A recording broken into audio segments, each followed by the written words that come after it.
골목에 설치된 과속방지턱 대다수가 국토부 지침에 맞지 않는 것으로 확인됐습니다. 높이도 길이도 제각각인 과속방지턱 실태를 YTN 국민신문고가 집중 취재했습니다. 부실하게 만든 골목길 과속방지턱에 대한 제재 수단이 사실상 없는 것으로 드러났습니다. 대부분의 지자체는 국토부 지침을 참고만 할 뿐 관련 조례가 없는 것으로 나타났습니다. 과속방지턱처럼 경사형으로 만들어진 이른바 고원식 횡단보도가 마구잡이로 만들어지고 있습니다. 높이 20cm에 폭 100m에 달하는 횡단보도까지 무분별하게 설치된 현장을 공개합니다. 대공원 허민이 경찰서에 잡혀간 이유는 무엇일까요? 도로에 구멍 포토홀 때문에 벌어진 보험 사기 전말 잠시 뒤 공개합니다. 안녕하십니까. 국민신문고 유석현입니다. 오늘도 함께 프로그램을 이끌 세 분 자리했습니다. 안녕하세요. 안녕하세요. 한 기자, 오늘은 도로 문제를 들고 나온 것 같아요. 네, 운전자라면 도로에서 맞닥뜨리는 이 도로의 지뢰, 이 과속방지턱과 포토홀 문제를 저희가 이번에 얘기를 해보려고 합니다. 네. 이것 때문에 차량 파손되는 경우도 많은데 이거를 어떻게 보상받을 수 있는지도 좀 이따 알려드리겠습니다. 채널 고정해주세요. 네, 저도 같이 취재를 하고 왔거든요. 근데 생각보다 문제가 심각하더라고요. 그러니까 그 문제 궁금하시죠? 채널 고정해주세요. 저는 안 알려주시고 두 분이서만 고정해주세요. 네, 운전하시는 분도 오늘 주목하셔야 될 것 같습니다. 보상법도 알려드린다고 하니까요. 끝까지 함께 해주시기 바랍니다. 오늘도 생방송으로 여러분과 함께합니다. 샵 0024 100원의 유료 문자고요. 60분 선정해서 모바일 상품권 보내드립니다. 또 여러분이 보내주신 문자 한 통 작은 희망이 됩니다. 문자 한 건당 YTN이 1,000원 기부하니까요. 많은 참여 부탁드립니다.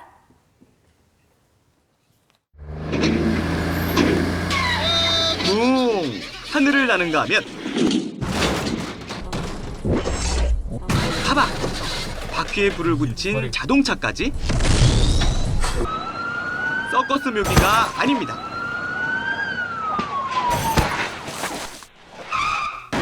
영화의 한 장면도 아니고 아찔한 사고가 일어나는 장면들은 모두 실제 상황. 마른 하늘에 달벼락을 맞기도 하고 요리조리 갈 곳을 잃기도 합니다. 과속방지턱, 대체 뭐가 문제일까요?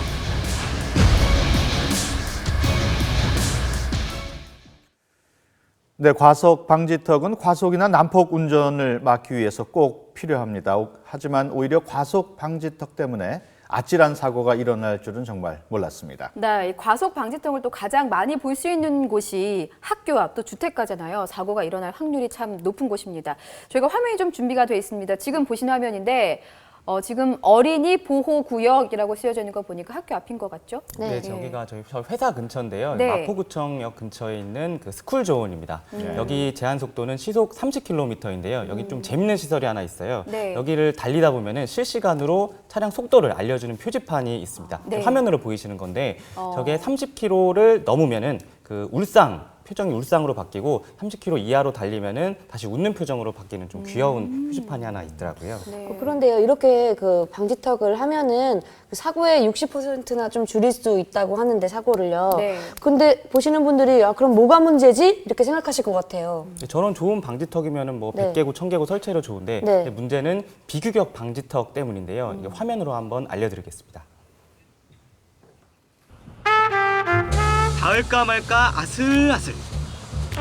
과속방지턱 앞에선 한없이 작아지는 슈퍼카.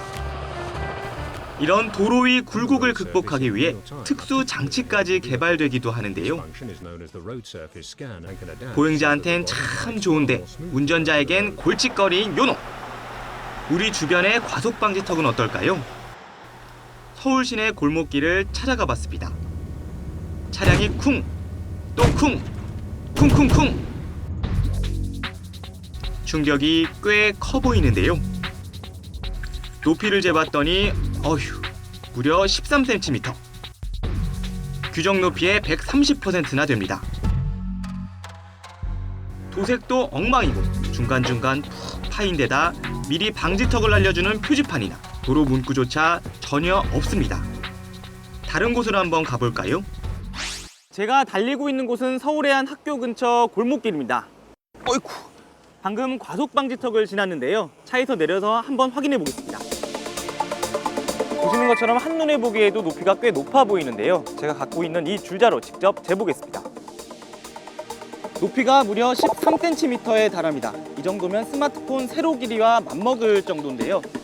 국토부 지침에 따르면 과속방지턱 높이는 10cm를 넘으면 안 됩니다.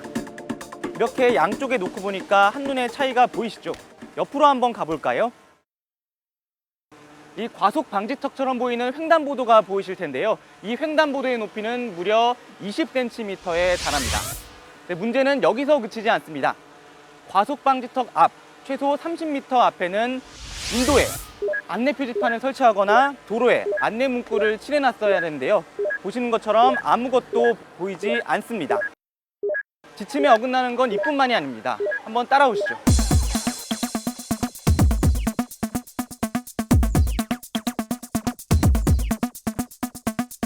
국토부 지침에는 방지턱을 연속으로 설치하려면 최소 20m 간격을 둬야 한다고 나와 있는데요.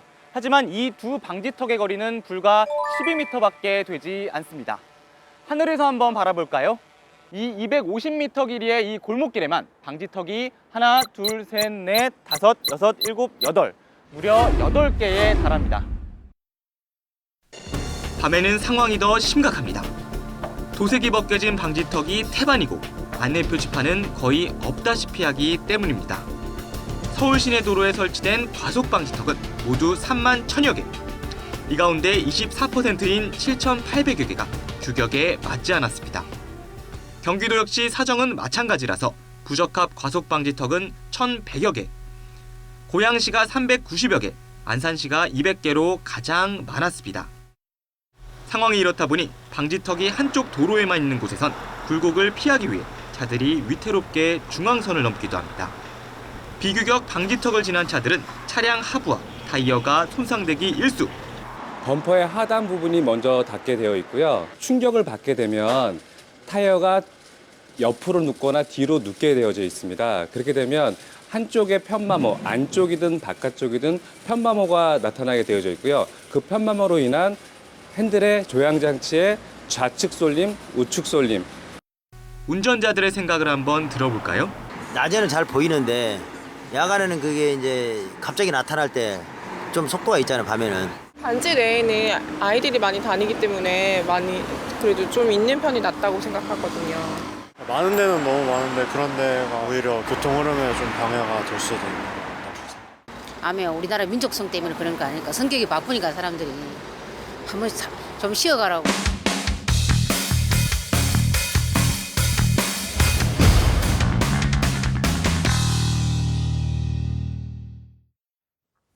네, 별 생각 없이 지나쳤던 과속 방지턱이 문제가 많군요. 오늘 이 문제에 대해서 함께 얘기 나눌 양복환 경기도 부지사 스튜디오에 자리했습니다. 안녕하십니까? 네, 안녕하십니까? 방금 그 불량 과속 방지턱에 대한 문제점 보셨는데 평소에 이런 문제점 알고 계셨습니까? 예, 저희들 또 도로를 관리할 책임이 있기 때문에 여러 가지 생각을 하고 있었습니다. 근데 특히 오늘 이렇게 국민신문고에서 여러 가지 사례들을 들어주면서 이렇게 보여주고 그러니까 더욱더 이런 문제의 심각성을 절감하게 됩니다. 네. 저희 방금 영상을 좀 봤는데 규격도 사실 제각각이었거든요. 한동훈 기자, 사실 시공할 때 규격에 맞게 만들면 되는 문제 아닌가요? 네, 맞습니다. 사실 규격은 높이 10cm, 폭 360cm 여기에 맞추면 되는데요. 네. 사실 근데 공사를 할 때 이거를 눈짐작으로 이거 하는 경우가 많습니다. 그냥 도로에다가 아스팔트를 이렇게 부어서 이제 그 높이를 맞추고 그다음에 뭐 수평대라든지 줄자라든지 이런 것들로 재는 경우가 많은데 이걸 잘 네. 재지 않고 그래서 13cm, 15cm 이런 비규격 방지턱이 많아지는 거죠. 네, 이게 높이도 문제인데 칠이 벗겨진 방지턱이 있어서요. 그 있는지 모르고 있다가 갑자기 쿵 하는 경우가 많거든요. 그래서 조사해봤습니다. 네. 소비자원에서 서울에 설치된 과속 방지턱 375개를 표본 조사한 결과가 있는데요. 네.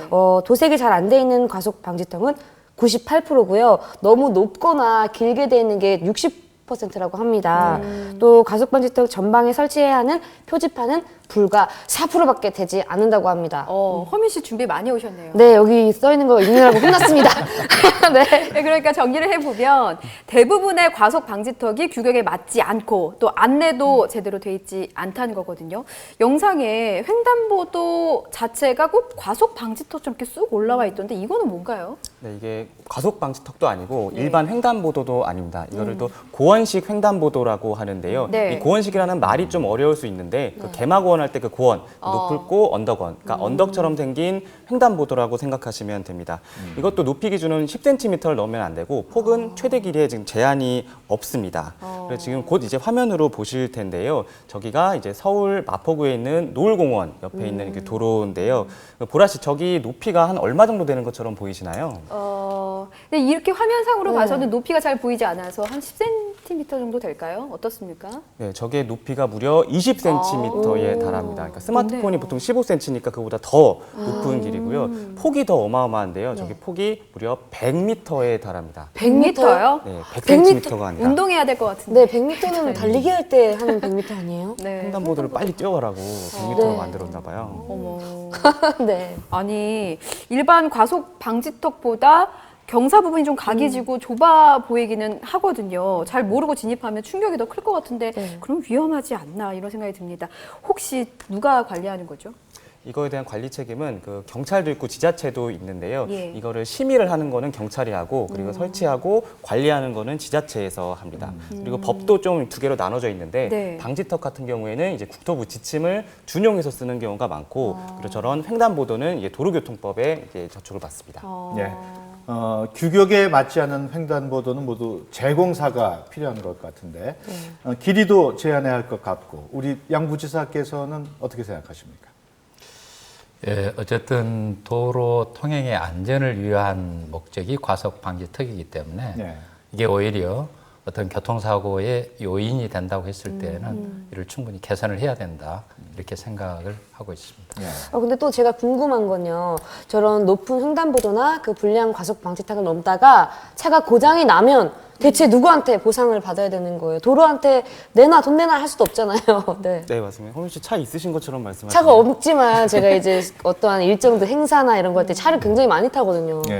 보통 저런 것 때문에 이제 뭐 차량 파손되면은 이제 지자체에 이제 손해배상을 청구하면 되고 아파트 내부에 있는 도로는 또 사유지기 때문에 네. 뭐 아파트 뭐 관리사무소라든지 그쪽에 얘기하면 되는데 근데 사실 이게 방지턱 때문에 차가 망가졌다는 그런 걸 증명을 해야 됩니다. 그걸 증명하기가 쉽지 않기 때문에 보상받기는 좀 힘들다고 하더라고요. 그래서 결국에는 뭐 개인 보험 혹은 정말 피 같은 내 돈 자비로 그쵸. 처리할 수밖에 없는 게 현실입니다. 이래저래 서민들 부담만 더 커지는 거 아닌가 싶은데 이 시청자분들도 많은 공감해주고 계시거든요. 문자를 잠깐 소개를 해드리면 뭐 9757님 높아서 넘다가 사고 날 뻔했습니다. 라는 문자 주셨고 2178님 안전과 직결된 문제니까 점검 좀 해주세요.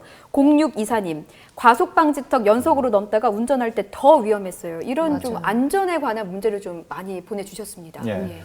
사고 예방에 큰 효과가 있지만 높이도 또 길이도 제멋대로인 과속 방지턱 그 문제점들을 살펴보고 있습니다. 계속해서 다음 준비한 영상을 보고 계속 이야기 나눠보겠습니다.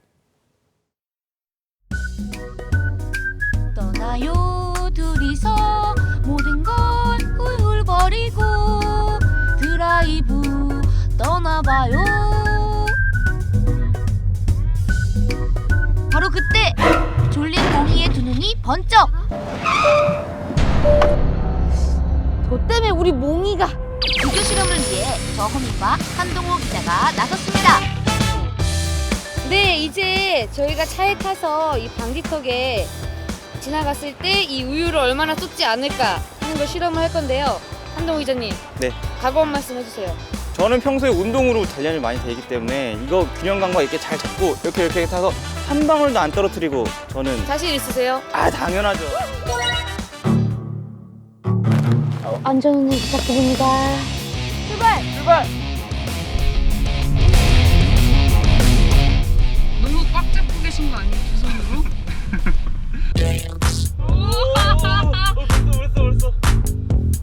이번엔 높이 20cm 과속 방지턱을 넘어볼 텐데요. 벌써 올렸어.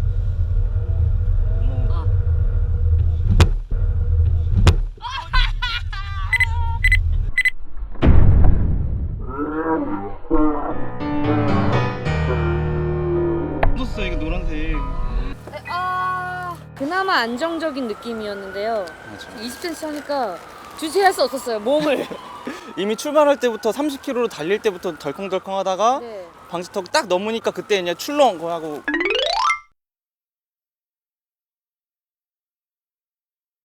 네, 이번에는요, 야간에 방지턱을 넘었을 때는 어떨까 저희가 실험해보기 위해서 밤을 대신해서 저희가 이렇게 안대를 준비했습니다. 20cm. 안 보이니까 너무 불안한데요? 진짜 앞에 방지턱이 있는 점들이 충격이 아예 없어서. 빗자리나 이런 데 잠들 수 있어요. 또 도색이 좀 잘 안 된 방지턱 같은 경우에는 이게 낮에 가도 이게 잘 안 보이잖아요. 간다. 아싸 호랑나비 한 마리가 꽃밭에 앉았는데 아무것도 안 보이니까 이게 언제 이 방지턱이 와야 되는 타이밍을 모르겠더라고요. 네, 이번에는 초등학교 앞에 있는 하나도 아니고 2개도 아니고 3개도 아닌 연속 5개 방지턱을 한번 넘어보도록 하겠습니다. 한 손으로 반칙하시면 어떻게 반칙하시면? 아니요, 혼내지 마세요. 아 처음부터 그렇게 반칙하시면 어떡해? 먼저 괜찮으세요? 아니 맨손. 어머씨, 다칠까봐. 위험합니다. 어머씨. 어딜 만져요? 어딜 만져? 어머 왜 이러세요? 어머씨. 안 되겠네. 5개를 지났는데 너무 순식간에 저기 나가기도 힘드네요. 몇 대 할까? 한 대. 한 대요? 아니 코드 안 끊으네 이거.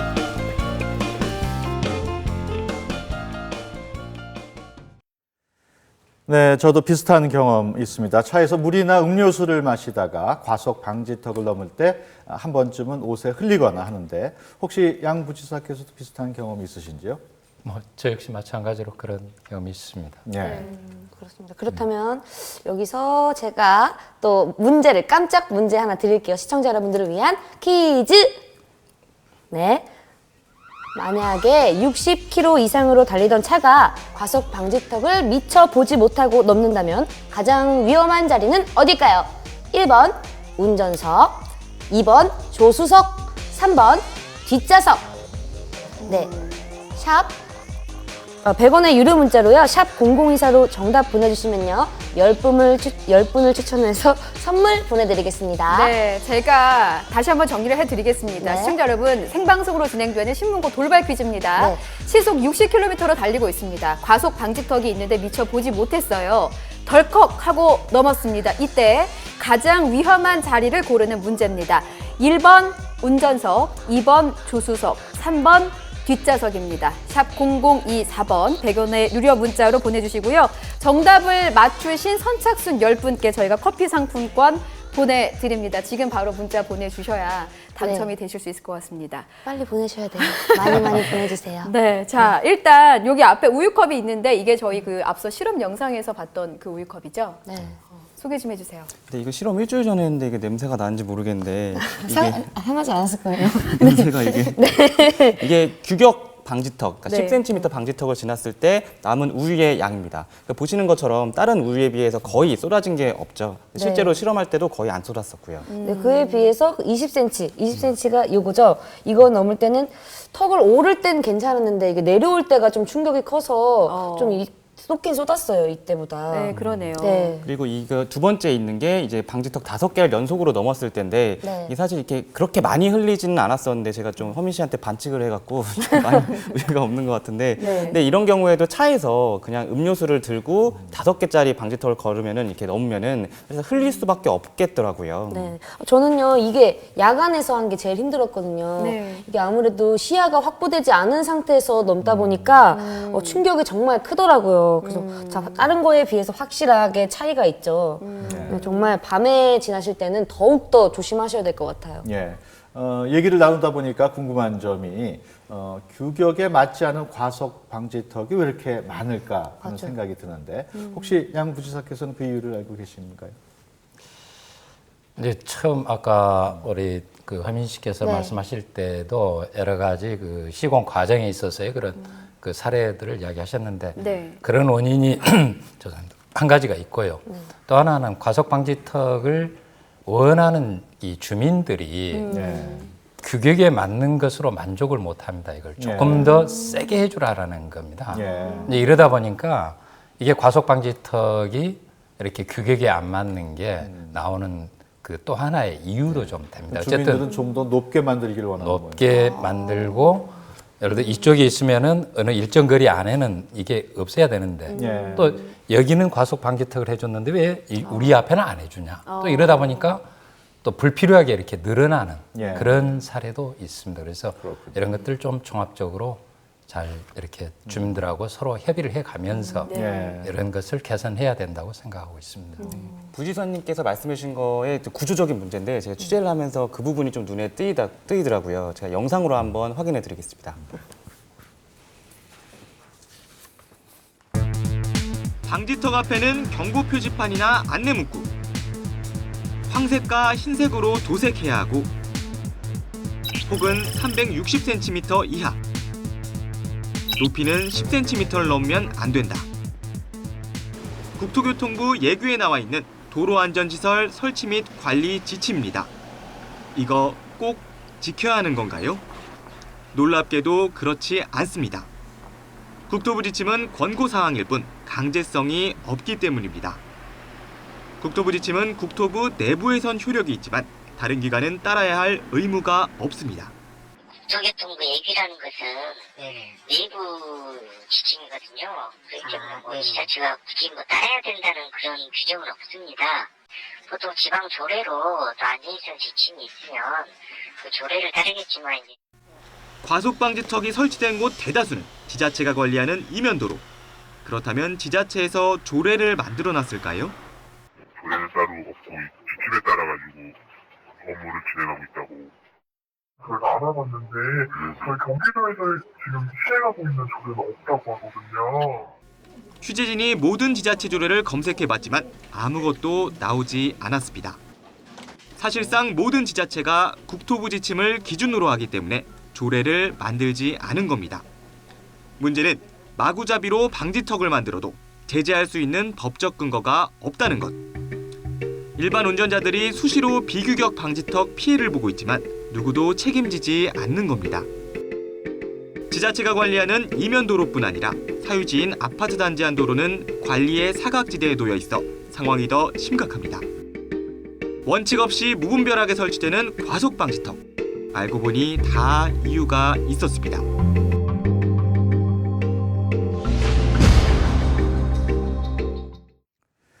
네, 방금 보신 것처럼 과속 방지턱 규격은 마련돼 있지만 국토부의 지침일 뿐이기 때문에 규격대로 설치를 안 해도 제재를 받지 않는다는 그런 내용입니다. 양 부지사께서는 이 점을 어떻게 생각하시는지요? 예, 아까 말씀드린 대로 어쨌든 규격은 그래도 여러 가지 공학적인 검토를 거쳐서 가장 합리적인 그런 것이라고 생각이 됩니다. 그래서 어쨌든 실제 이제 도로를 관리를 하고 과속 방지턱을 설치를 하는 이런 부서들과 서로 협조를 하고 또 지역의 주민도 또 같이 뜻을 같이 해줘야 됩니다. 그래서 그런 역할들을 통해서 어떤 과속 방지턱이 원래 소기의 목적을 달성하면서 또 오히려 이렇게 사고를 유발하는 일이 없도록 그렇게 개선을 해가도록 그렇게 하겠습니다. 네, 이제 이번에는 제가 해외로 눈을 한번 돌려봤습니다. 그 방지턱 사고를 줄이기 위한 다양한 아이디어가 많았는데요. 자, 먼저 이 사진 본 적 있으세요? 저 그냥 도로 파인 거 아니에요? 네, 파놨나, 포톨 저걸? 같은데요. 도로를 파놓은 게 아닙니다. 이게요, 과속 방지턱의 위험을 줄이기 위해서 한 재밌는 아이디어인데요. 저거는 진짜 파놓은 게 아니라 스티커라고 합니다. 도로 위에 저렇게 스티커를 붙여놓은 거예요. 네, 아주 귀엽죠? 진짜 실물 같네요. 네, 속도를 내지 못할 것 같아요. 이렇게 있으면은. 저것도 다 스티커인 거죠? 지금 다양한 스티커가 나오고 있는데. 저거는 사람이 누워있는, 실제로 누워있는 건가요? 스티커인가요? 스티커입니다. 속으셨죠? 스티커인가요? 깜빡 속으셨죠? 놀랄 것 수밖에 없을 것 같은데요. 네. 진짜 실물 같은 게 많네요. 너무 아이디어가 좋은 이런. 이거는 경찰차가 있다는 걸 보여주는 스티커인가요?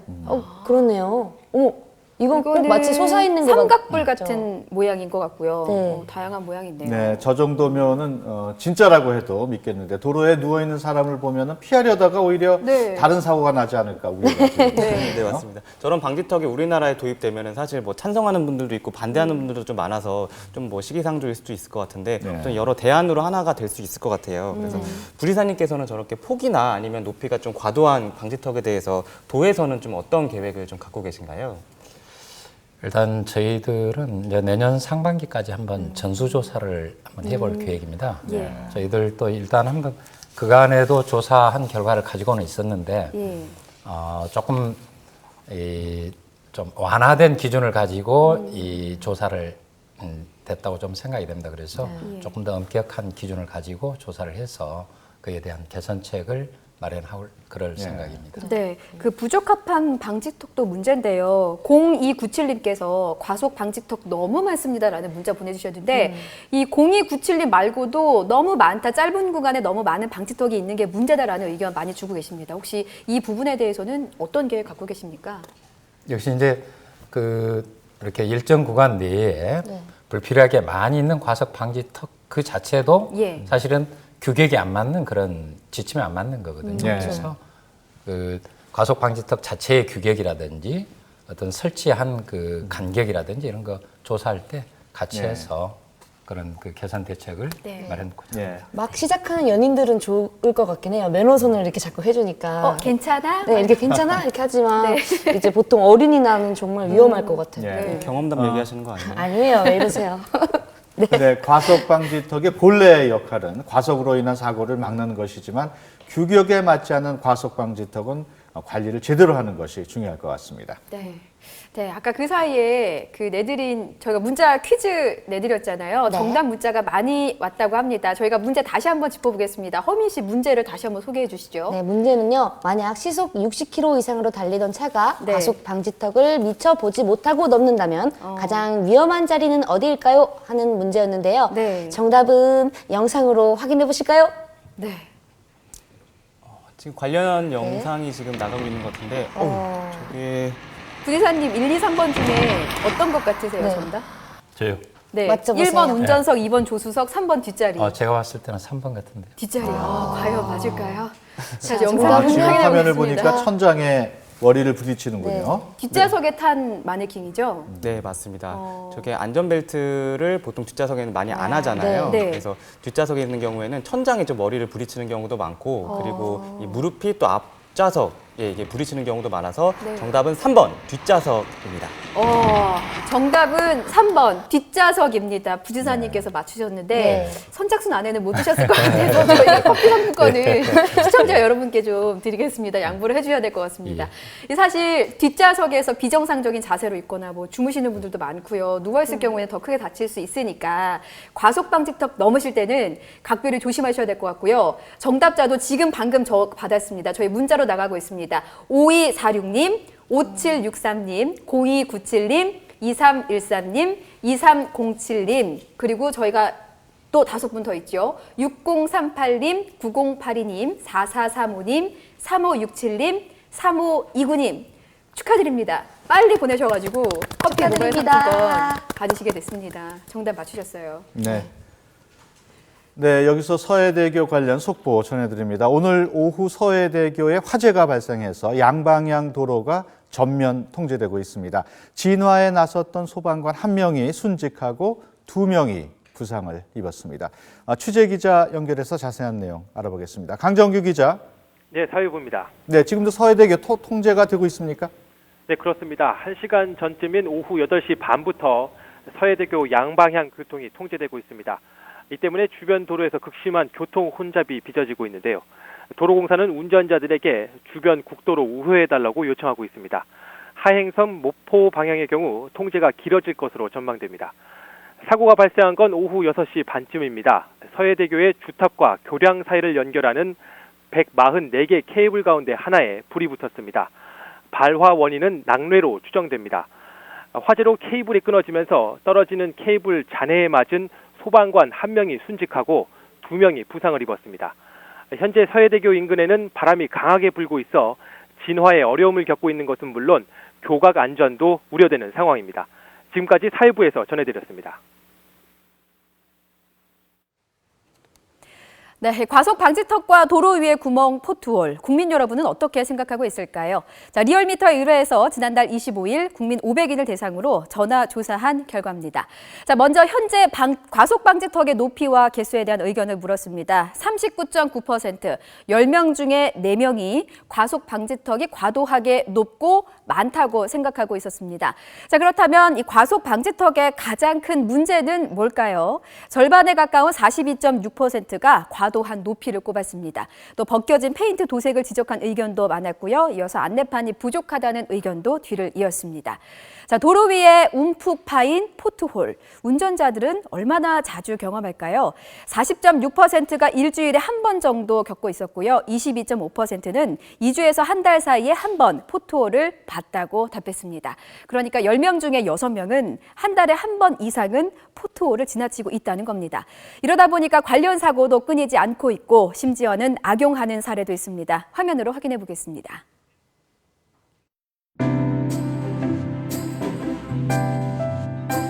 결혼한 지 이제 막 3개월째 되는 한 쌍의 귀여운 부부.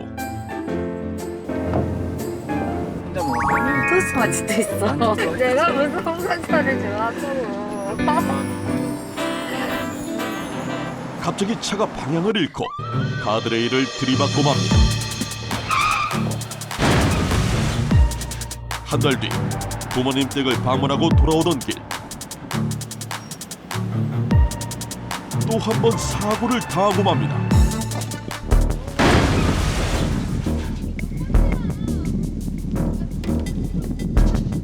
바로 도로에 난 구멍, 포트홀 때문이었는데요. 어찌된 영문인지 부부는 2010년부터 4년 동안 무려 5번이나 포트홀 사고를 당했습니다. 그렇게 두 사람은 자동차 수리비와 치료비 등 보험사에서 약 1억 원을 받았는데요. 그런데 대체 이게 어떻게 된 일일까요?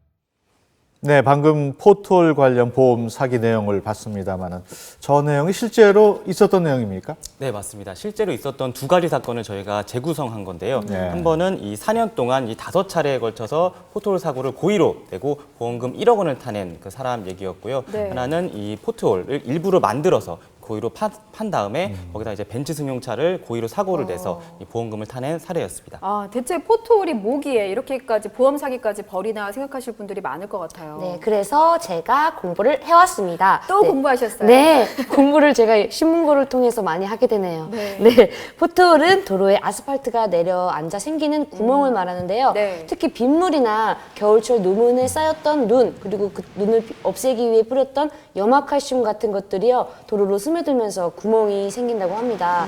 그 움푹 파인 모양이 마치 냄비처럼 생겼다고 해서 붙여진 이름인데요. 그 부지사님도 가끔 그 도로에서 포트홀 보신 적 있으시죠? 예, 그렇습니다. 맞아요. 자주 겪으세요? 보통 다니실 때 일주일에 몇 번 정도 보시나요? 한 달에 한 번? 글쎄 정확하게 빈도수는 잘 모르겠고요. 네. 하여튼 네, 겪어보긴 봤습니다. 하셨고. 예. 저도 종종 본 것 같아요. 포트홀 도로 위에. 네, 맞습니다. 네. 특히 저 포트홀이랑 또 싱크홀을 또 헷갈리시는 분들도 되게 많으신데요. 사실 네. 저도 이번 취재를 통해서 알았는데 이 크기와 그리고 생기는 위치를 보시면 좀 구분을 하실 수 있습니다. 싱크홀은 일단 크고요. 그리고 네. 땅속 밑에서 이 지반이 무너지면서 그 다음에 이게 땅 표면이 이렇게 가라앉는 거고요. 포트홀 같은 경우에는 이 표면, 도로 표면이 살짝 이렇게 가라앉는 거라서 이게 크기로 되게 작습니다. 지금 그리고 보는 저희가 화면은 네, 어떤 지금 보시는 거죠? 화면이 네. 지난달 8일 미국 미시시피주에서 그 레스토랑 주차장에서 난 싱크홀 사고인데요. 저게 그 넓이가 10m 정도에 깊이가 100m에 달한다고 합니다. 그리고 저 안에 차량 15대가 파였었고요. 아니 근데 우리나라도 작년 여름부터 싱크홀 현상이 곳곳에서 있었잖아요. 네. 싱크홀 비상이었는데 사실 뭐 한두 군데가 아니었습니다. 지금 보시는 화면이 그 신촌에서 있었던 사고예요. 신촌 집안이 침하가 돼서 탱크차가 전복된 어이구. 사고였었습니다. 올해 3월에 있었던 사고고요. 이것 말고도 또 다른 것도 있었습니다. 많은 분들이 기억하실 텐데 서울 한강로에서 있었던 사고죠. 어떡해요. 갑자기 땅이 꺼지면서 버스에서 내리던 시민 두 분이 보시는 것처럼 이렇게 땅으로 푹 꺼지는 사고가 있었습니다. 이것은 올해 2월에 있었던 사고였어요. 네. 정말 위험한 것 저것도 같아요. 저 강남에서 났었던 사고였었는데요. 네. 저때 제가 그 취재를 갔었었는데 저게 스타렉스 차량이 그냥 안으로 바퀴가 안에 다 파이더라고요. 그리고 네. 밑에 깊이도 5m 이상으로 내서 되게 심각한 사고였었습니다. 네, 이 포트홀은 싱크홀에 비해서 눈에 잘 띄지도 않고 사고에 노출되기가 쉽기 때문에 싱크홀보다 포트홀 개수도 훨씬 많고 보수에 들어가는 비용도 많다고 합니다. 실제로 어떤 사고가 있었는지 살펴보겠습니다. 화면으로 함께 보시죠. 경기도에 있는 국도에서 오토바이를 타던 임성수 씨. 동호회원들과 주행을 하던 중 갑자기 쿵! 대체 어떻게 된 일이죠? 완전히 꺼져 있던 거예요. 거기를 치고 올라가다가 이제 바이크가 넘어지고 아이고 저런. 도로에 푹 파인 구멍, 포트홀에 오토바이가 걸려 그만 사고를 당한 겁니다.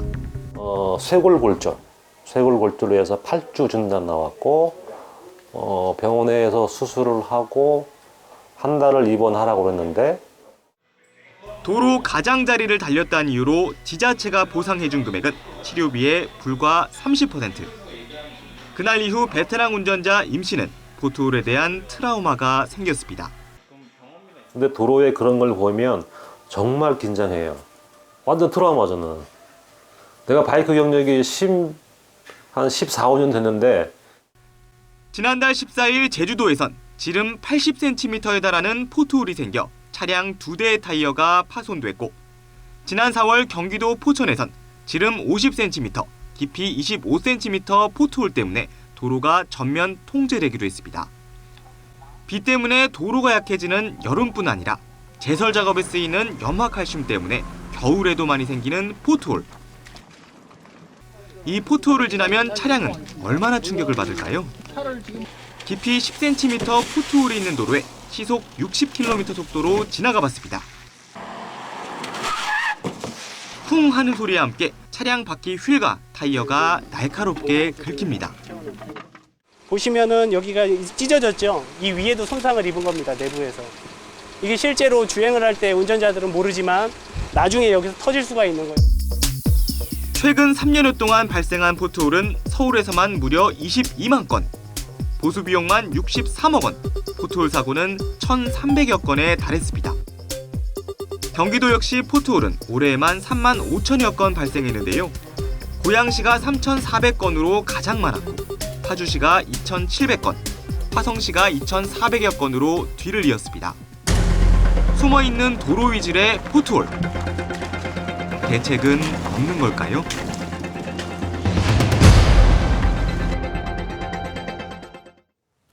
네, 방금 보셨듯이 포트홀 대책 과연 없는 건지 한동호 기자 없습니까? 네, 사실상 현재 기술로는 포트홀을 완벽하게 막을 수는 없다고 합니다. 네. 포트홀이 생겼을 때 바로바로 이제 개보수를 하는 게 현실적으로 가장 맞는 방법이라고 하더라고요. 예. 조금 전 화면에서 포트홀 때문에 오토바이 사고를 입은 분이죠. 임성수 씨. 전화로 연결을 해서 좀 더 자세한 얘기 나눠보도록 하겠습니다. 안녕하십니까? 네, 안녕하세요. 네. 사고 당시 상황을 먼저 좀 물어보겠습니다. 먼저 포트홀, 그 크기가 어느 정도였습니까? 크기는 원형으로 한 25에서 30cm 정도 되는 거예요. 예.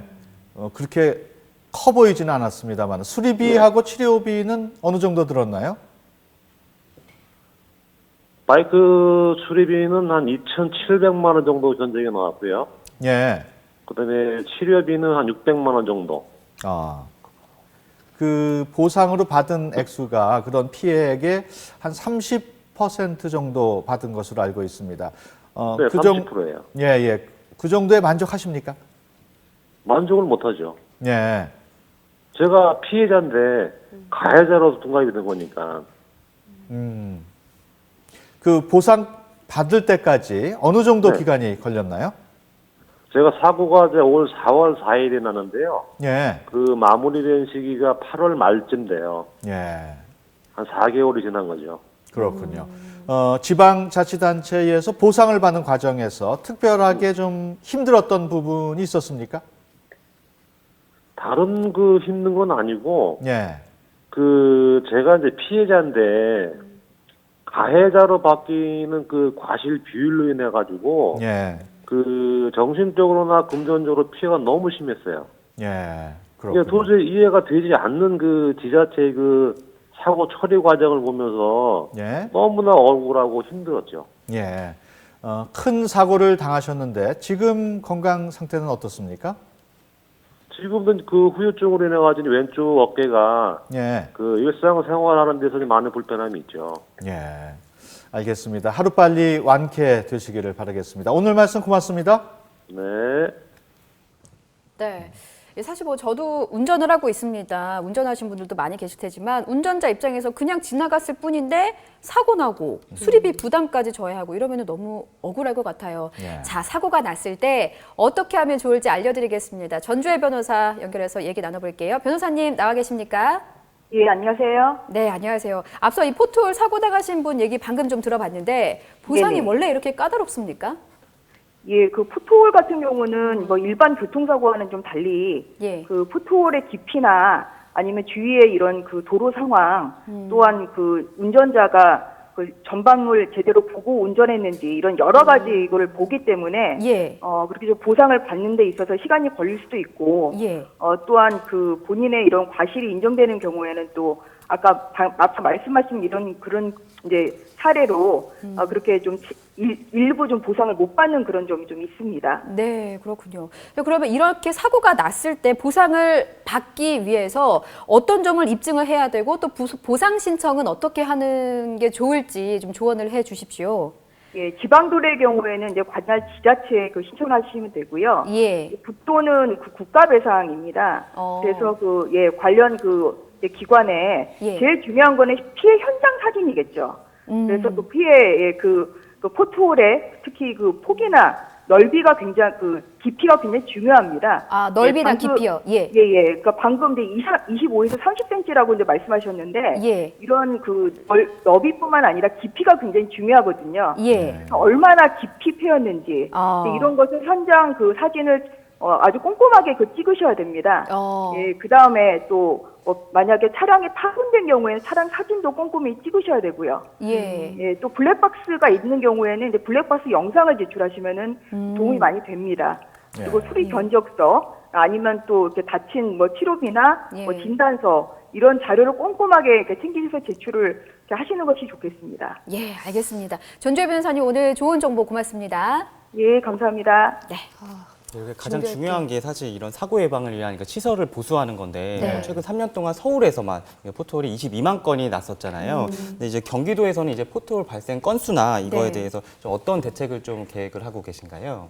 예, 뭐 경기도에서도 한 3만 4천 건 정도 그런 포트홀은 있었습니다. 보통 있는 것으로. 근데 이제 하여튼 포트홀은 어쨌든 먼저 빨리 발견하는 것이 가장 중요합니다. 그래서 네. 저희 도에서 직접 이제 기동 보수반 차량을 운행을 하고 있고요.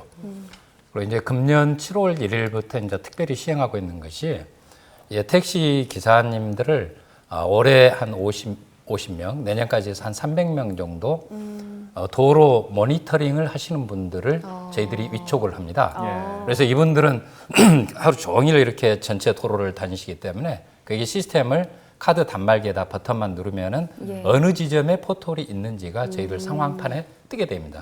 그러면은 빨리 가서 이렇게 보수를 하고 금년 50명이 활동을 했지만은 벌써 한 500여 건 이런 식으로 해서 저희들이 처리를 한 바 있습니다.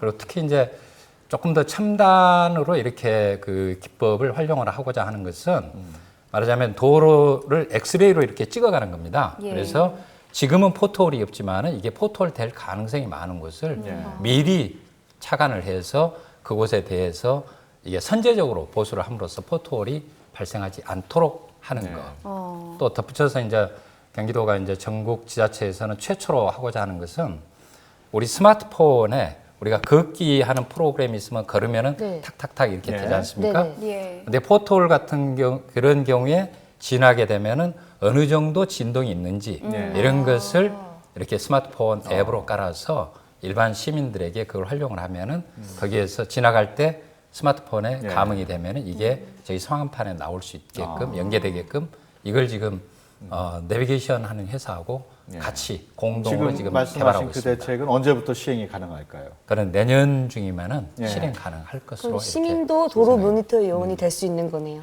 네. 참여해 주시면은 네. 다 가능합니다. 네, 알겠습니다. 지금 말씀하신 그런 여러 대안이 하루빨리 시행이 돼서 국민들이 안전하게 도로를 달릴 수 있게 되기를 기대해 보겠습니다.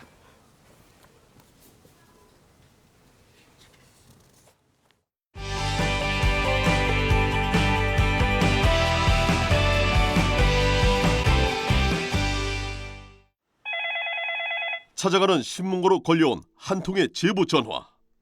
제가 사는 골목이요. 죽어가지고 화재 났을 때 그 사용하라고 비상 소화장창이 있는데요. 그 열쇠 비밀번호는 모르면 사용을 못 하겠더라고요. 화재가 발생했을 때 소방차가 들어오기 힘든 지역에 만든 비상 소화 장치함. 골목이 좁아 필수적으로 설치해야 하는 재래시장에 찾아가 봤습니다. 도난 방지를 위해 잠겨 있는 비상 소화 장치함.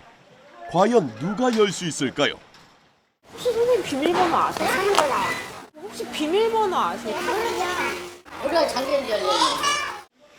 심지어 비밀번호를 알아도 못 여는 경우도 있고요. 0119인데 왜 안 열려? 0119가 맞은데? 왜 안 열려 이게? 비밀번호는 고사하고 꼭꼭 숨은 비상 소화 장치함까지. 비밀번호에 대한 교육 같은 거 받아보신 거 없고? 네, 나는 여기 있는 것만 알아. 긴급 상황에서는 누구나 자물쇠를 열 수 있도록 비밀번호가 있어야 하지만 숫자가 다 지워져 버렸습니다. 화재 현장에서 활용하기 위해 1년에 2번씩 비상소화장치 사용법을 교육하는데요.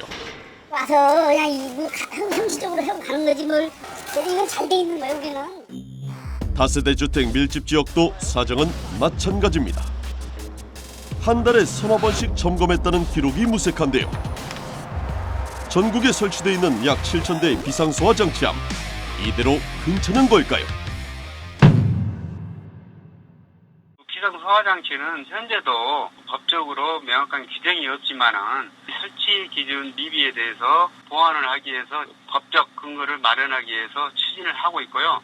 화재 등 초기에 대응할 수 있도록 유지 관리를 철저히 하도록 하겠습니다. 대형 참사를 막기 위해 꼭 필요한 비상소화 장치함.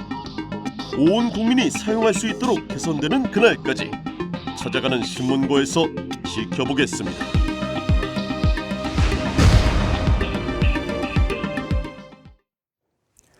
네, 대안을 제시하고 잘못된 것이 바로 잡힐 때까지 책임을 다하는 YTN 국민신문고. 다음 주에도 여러분의 생생한 목소리를 담기 위해 노력하겠습니다. 시청해주신 여러분 고맙습니다.